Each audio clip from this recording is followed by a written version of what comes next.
Welcome to Smart English School, where we learn English through real stories, exciting events, and the moments that bring the whole world together. In this special podcast, we are going to begin a journey into one of the biggest and most exciting sporting events on the planet, the 2026 FIFA World Cup. This is not just another football tournament, it is a global celebration of passion, dreams, music, culture, drama, and unforgettable stories. For one whole month, millions of people from different countries, languages, and cultures will follow the same emotion, the magic of football. The 2026 World Cup will be bigger than ever, with more teams, more matches, more fans, and more stories to tell. From legendary players chasing their last chance at glory to young stars trying to become the next football heroes, from powerful national teams to surprising underdogs, from stadium lights to social media gossip, from opening ceremonies to famous singers and viral moments, this World Cup will give us everything: joy, heartbreak, excitement, controversy, and history. So in this podcast, we will not only talk about football, we will tell the story behind the football. We will explore the people, the emotions, the music, the culture, and the unforgettable moments that make the World Cup more than a game. Stay with us, enjoy the story, and improve your English while discovering the world of the 2026 FIFA World Cup. And now, let's talk about one of the most exciting, emotional, and unforgettable names connected to the 2026 FIFA World Cup: Shakira. For many people around the world, Shakira is not only a singer, not only a performer, and not only a global superstar. For football fans, she is part of World Cup memory. She is part of the sound of football history. When people hear her name during a World Cup season, they do not only think about music, they think about flags, stadiums, dancing crowds, colorful shirts, late-night matches, family gatherings, friends shouting in front of the television, and that special feeling that only the World Cup can create. The World Cup is more than a tournament. It is a global emotion. And somehow, again and again, Shakira has found a way to become the voice of that emotion. Her connection with football's biggest stage did not happen by accident. It was built over years, through performances, songs, memories, and moments that stayed in people's hearts long after the final whistle. And that is why her return for the 2026 FIFA World Cup feels so important. It feels like a familiar voice coming back at exactly the right time. It feels like someone opening an old photo album and suddenly bringing back the sound, the movement, and the magic of past World Cups. For millions of fans, the phrase Shakira and the World Cup immediately brings back one song, Waka Waka. That song became one of the most famous World Cup songs of all time. It was energetic, simple, joyful, and impossible to forget. Even people who did not follow football closely knew it. Children sang it. Fans danced to it. Schools, parties, television shows, and stadiums played it again and again. It was not just a song for one tournament, it became a symbol of the 2010 World Cup in South Africa. It carried the feeling of that summer, the sound of vuvuzelas, the beauty of African culture, the excitement of international football, and the idea that the whole world could come together through one celebration. That is the power of a great World Cup song. It does not only describe the tournament, it becomes part of the tournament. Years later, when people hear just a few seconds of Waka Waka, they remember where they were, who they watched the games with, and how the world felt at that moment. That is not normal pop music. That is cultural memory. That is why Shakira's return with Dai Dai, together with Nigerian superstar Burna Boy, is such a big story. It is not simply another celebrity collaboration. It is not just a new song released for a major sports event. It is the return of an artist who already helped define the sound of the World Cup for an entire generation. This time, however, the world is different. Football is different. Music is different. Social media is bigger, faster, louder, and more powerful than ever before. A World Cup song today does not only live on television or radio, it lives on TikTok, Instagram, YouTube, fan edits, reaction videos, dance challenges, memes, debates, and comments from every corner of the planet. A song can become loved, criticized, remixed, defended, mocked, celebrated, and turned into a global trend within hours. So when Shakira returns, she returns not only to stadiums and television screens, but to the digital world too. Every step, every outfit, every dance move, every lyric, every performance, every reaction becomes part of the story. And this is exactly why Dai Dai is such a perfect topic for our podcast. It is not only about music, it is about fame, memory, football culture, global identity, nostalgia, and the strange magic of world events. In 2026, the FIFA World Cup is bigger than ever, hosted across North America with the United States, Mexico, and Canada at the center of the world's attention. This tournament already feels enormous. More teams, more matches, more cities, more fans, more media, and more pressure. In such a huge event, the official song has a special job. It must do something very difficult. It must speak to the whole world. It must feel international, but not empty. It must be fun, but not childish. It must be modern, but also memorable.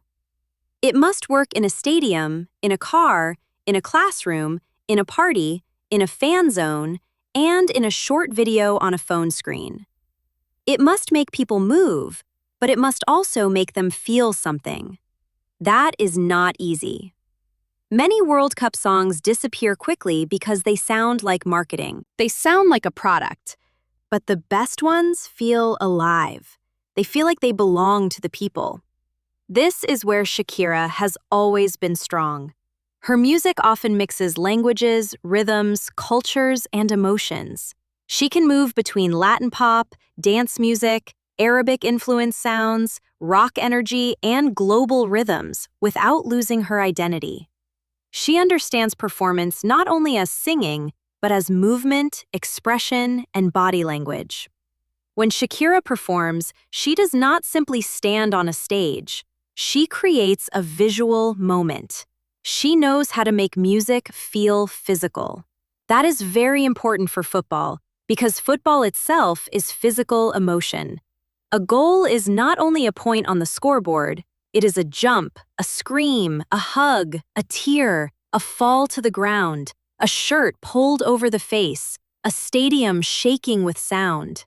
World Cup music has to match that kind of energy. It has to feel like movement. It has to invite the body to join before the mind even thinks. Burna Boy brings another powerful dimension to this story. He is one of the biggest global names connected with Afrobeats and African-influenced contemporary music, and his presence gives Dai Dai a strong international rhythm and a modern cultural force. This is important because the World Cup is not owned by one continent, one language, or one musical tradition. It belongs to everyone. By bringing together Shakira, a Colombian artist with a deep World Cup history, and Burna Boy, a Nigerian artist with global influence, the song creates a bridge between Latin America and Africa, between past World Cup memories and present global music trends. That bridge matters. It reminds us that football has always moved through cultures.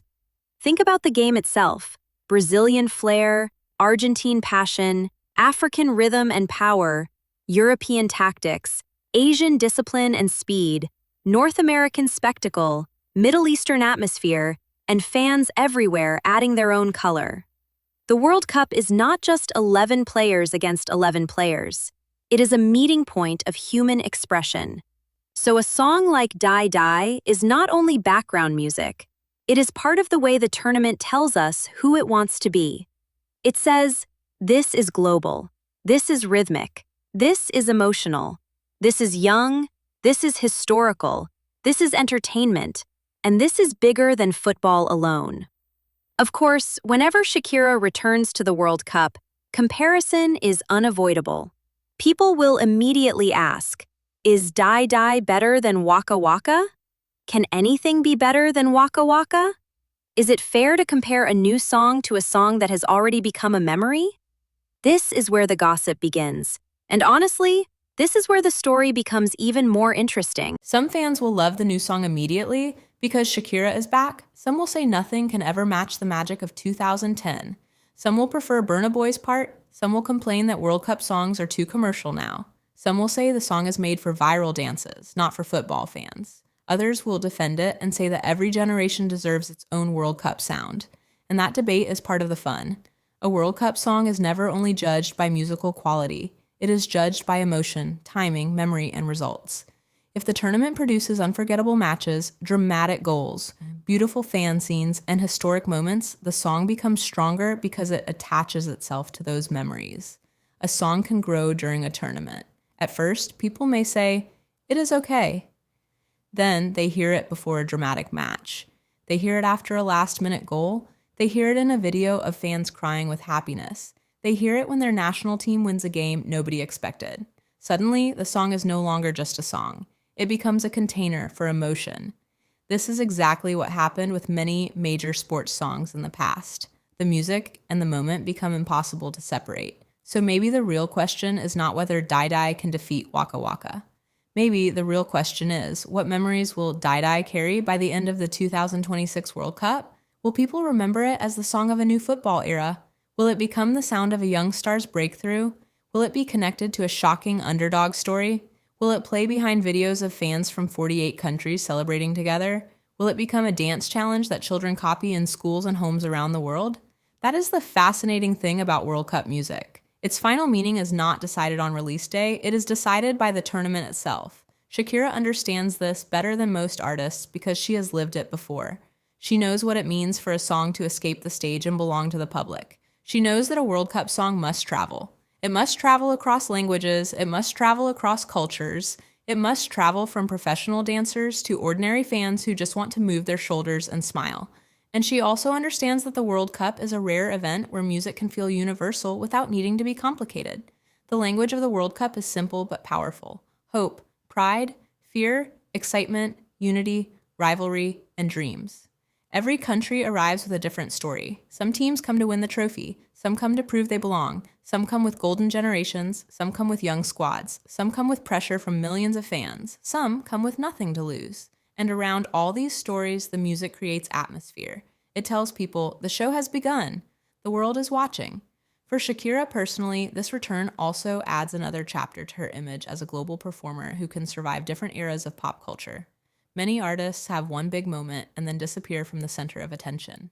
Shakira has done something more difficult. She has remained recognizable across decades, languages, and audiences. Parents know her, teenagers know her, football fans know her, pop fans know her, Latin music fans know her, people who only watch football once every 4 years know her. That kind of cross-generational fame is rare.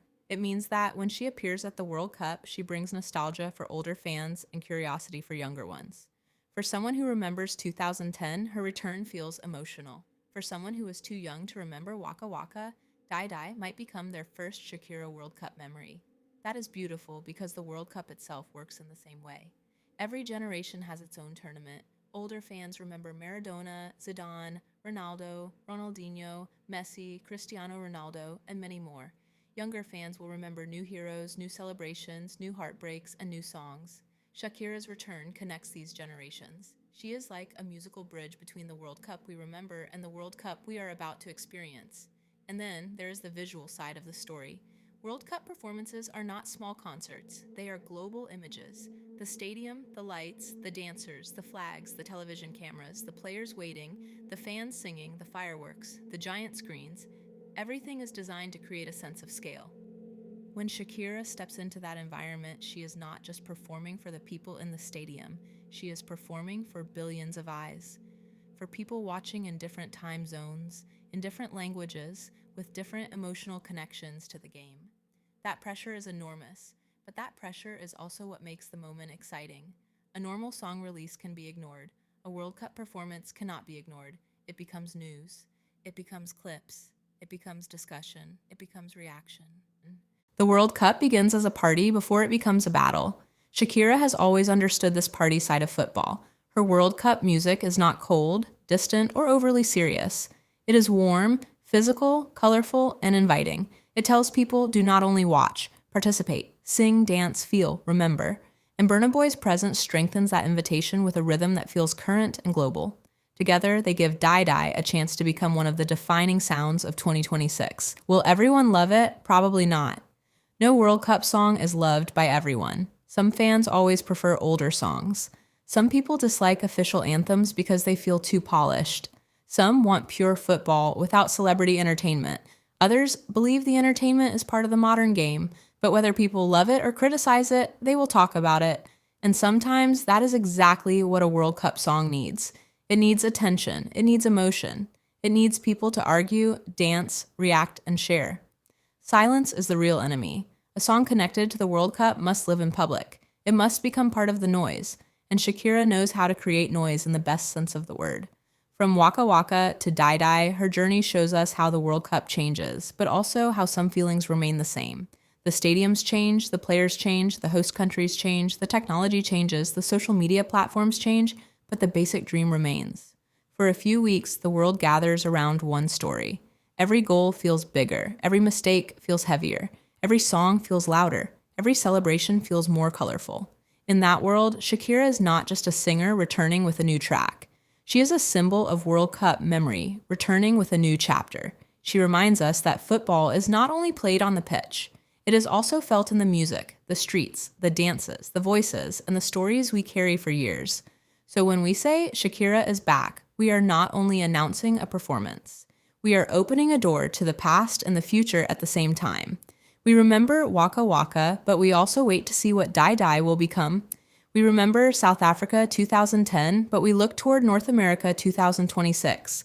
We remember the songs that made us dance, but we prepare for new memories, new heroes, new gossip, new viral moments, and new emotions. And maybe that is why Shakira is almost the voice of the World Cup, because her music does what the World Cup itself does. It crosses borders, mixes cultures, wakes up emotions, and makes people feel that for a short time, the world is connected by one rhythm. The ball will roll, the fans will sing, the cameras will flash, the stars will perform, and somewhere between the first beat of the song and the final whistle of the tournament, Dai Dai may become more than an official song. It may become the sound of a new World Cup memory. Now, when we talk about the 2026 FIFA World Cup, we cannot talk only about football because this tournament is becoming something much bigger than 90 minutes on the pitch. It is becoming a global festival of sport, music, celebrity culture, national pride, and pure entertainment. And one of the most exciting parts of this World Cup is the incredible list of singers and performers who are connected to it. In the past, a World Cup opening ceremony was usually a colorful show before the first match, with dancers, flags, local traditions, and one or two famous songs. But in 2026, the idea feels much larger, almost like the World Cup is trying to become the biggest live entertainment event on Earth. The tournament is hosted across 3 countries, the United States, Mexico, and Canada, and that already gives the event a special identity. 3 nations, 3 cultures, 3 different musical worlds, and millions of fans waiting for the same celebration. So the music is not just decoration. It becomes part of the story. It tells us that this World Cup is not only about who wins the trophy, but also about how the world comes together, how different cultures meet, and how football can create a stage big enough for everyone. And look at the names: Shakira, Burna Boy, J Balvin, Mana, Tyla, Katy Perry, Future, Anita, Lisa, Rima, Alanis Morissette, Michael Bublé, Alicia Cara, and many more. This is not a small concert. This is not one genre. This is not one language. This is a global playlist. It is Latin pop, Afrobeats, K-pop, rock, country pop, R&B, hip hop, Canadian pop, nostalgic icons, new generation stars, and stadium-sized performers all meeting under the same World Cup sky. Shakira brings the memory, the rhythm, and the World Cup legacy. When she appears, people immediately remember Waka Waka, South Africa, 2010. Flags waving, people dancing, and that feeling that a song can become part of football history. Now, after talking about the music, the singers, and the huge entertainment side of the 2026 FIFA World Cup, let's step back and look at the bigger picture. Because this tournament is not only special because of the famous performers or the opening shows, it is special because it is the biggest World Cup ever organized in the history of football. And that sentence alone already feels enormous. For the first time, the FIFA World Cup has expanded to 48 teams with 104 matches across 16 host cities in 3 different countries: the United States, Canada, and Mexico. Just think about that for a moment. This is not a normal tournament in one country, where fans travel from one city to another inside the same national border. This is a giant North American football journey, a massive road trip across 3 countries, different time zones, different languages, different climates, different cultures, different stadiums, and different fan traditions. It is almost like football has built a temporary continent of emotion. In Mexico, we have history, passion, color, rhythm, and a deep football soul. In the United States, we have huge stadiums, massive entertainment culture, bright lights, big cities, celebrities, media power, and the feeling of a global sports show. In Canada, we have a country that is proudly stepping onto the biggest football stage as a host, bringing its own multicultural identity, its own fans, and its own emotional moment. Together, these 3 countries make the 2026 World Cup feel less like one event and more like a moving festival. A football carnival crossing borders, highways, airports, languages, and cultures. And that is why we can call it not only the biggest World Cup ever, but also one of the most ambitious sporting events ever created. 48 teams means more countries, more flags, more anthems, more dreams, and more people around the world feeling that their national story is part of the tournament. In older World Cups, many nations watched from home because qualification was too difficult. But now the door is wider.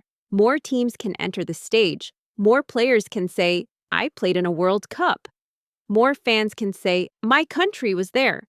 And emotionally, that is powerful. Of course, some people will debate the expansion. Some traditional fans may say, "Is it too big? Will the quality drop? Will there be too many matches?" These are fair questions. But from a storytelling point of view, a bigger World Cup means more drama, more surprises, more underdogs, more unknown heroes, and more unforgettable moments. The World Cup has always been famous not only because of the champions, but because of the teams nobody expected. Every tournament needs a giant, but it also needs a small team that refuses to be afraid. It needs a goalkeeper who suddenly becomes a national hero. It needs a young striker from a smaller football nation who scores 1 goal and changes his life forever. It needs a team that arrives with no pressure, no big reputation, and no global superstar, but somehow wins the hearts of neutral fans. That is the magic of underdog stories. The World Cup is one of the few places where the phrase, "nobody believed in us," can become real in front of billions of people. A smaller country may not have the most expensive players or the most famous league, but for one match, for 90 minutes, with perfect organization, courage, discipline, and belief, it can challenge a football giant. And when that happens, the world stops. Suddenly, people who did not even know that team before the tournament begin to support them. Social media fills with their flag. Fans learn the names of their players. Commentators start using words like historic, miracle, brave, and unbelievable. And in that moment, The underdog becomes the emotional center of the tournament. This is why the 48-team format can be so exciting for storytelling. It gives us more chances for those beautiful football fairy tales. It gives us more nations that can bring fresh energy, new colors, and new voices to the tournament. And for English learners, these stories are perfect because they help us learn emotional language naturally, against all odds, to shock the world, to make history, to fight until the final whistle, to prove everyone wrong, and to become the surprise package of the tournament. These phrases are not just vocabulary, they are the language of dreams. Now, because this World Cup is spread across North America, the tournament itself feels like a journey. Imagine a fan starting in Mexico City, surrounded by noise, heat, music, street food, old football memories, and the incredible atmosphere of the opening match. Then imagine that same fan traveling north to the United States, maybe to Los Angeles, New York/New Jersey, Dallas, Miami, Seattle, Atlanta, or another huge host city, where the World Cup meets American sports culture, giant screens, fan parks, celebrities, and stadiums that look almost too big for reality. Then imagine traveling to Canada, where cities like Toronto and Vancouver bring a different mood. Multicultural, modern, calm on the surface, but full of pride underneath. This is not only football tourism, it is cultural movement. Fans will not only watch matches, they will experience countries. They will hear Spanish, English, French, and many other languages in the streets. They will taste different foods, follow different fan rituals, and meet supporters from all over the world. One day, they might hear Mexican fans singing with drums and trumpets. Another day, they might see American-style tailgates outside a stadium. Another day, they might walk through a Canadian city filled with jerseys from every continent.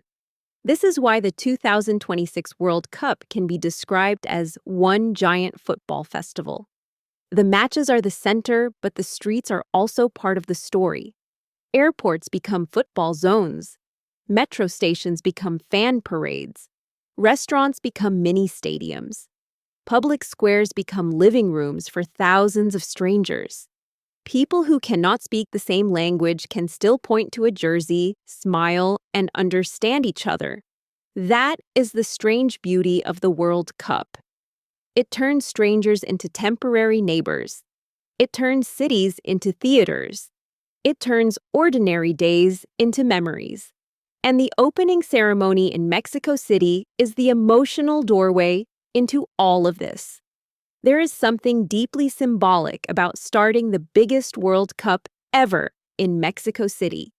Mexico is not new to World Cup history.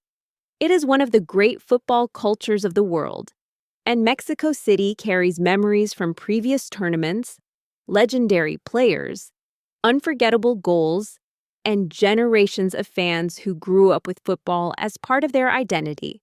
The opening match is never just the first game. It is the moment when the waiting ends. It is the moment when all the trailers, predictions, debates, songs, advertisements, travel plans, and dreams finally become real. The teams walk out, the flags rise, the national anthems begin.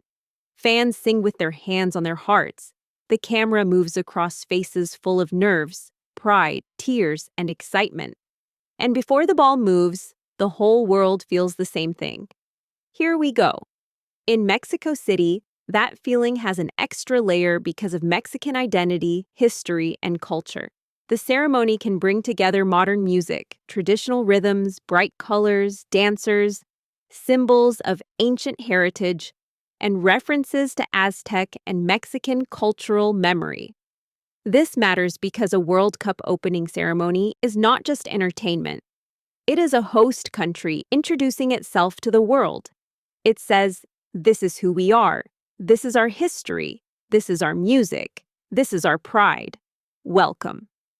Mexico has a very powerful visual and emotional language. The colors, the art, the costumes, the mythology, the food, the music, the passion of the crowd. and the connection between football and national pride. When these elements appear before the first match, they turn the opening ceremony into a story of identity.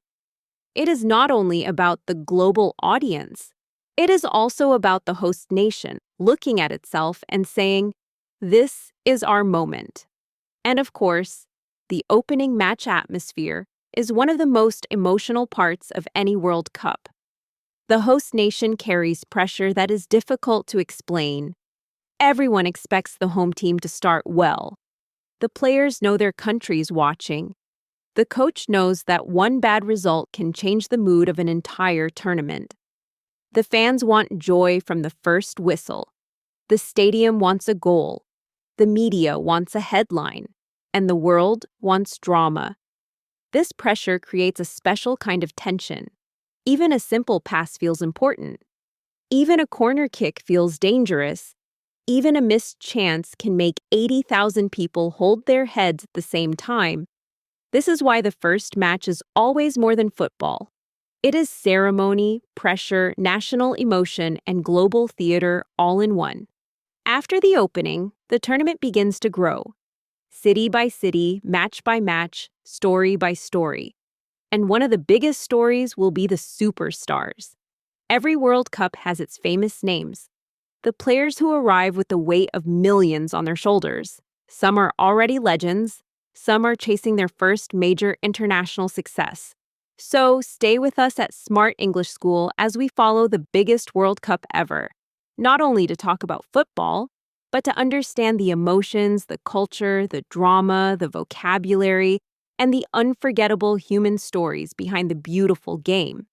The world is watching, the stadiums are waiting, the fans are ready, and the story of the 2026 FIFA World Cup has begun.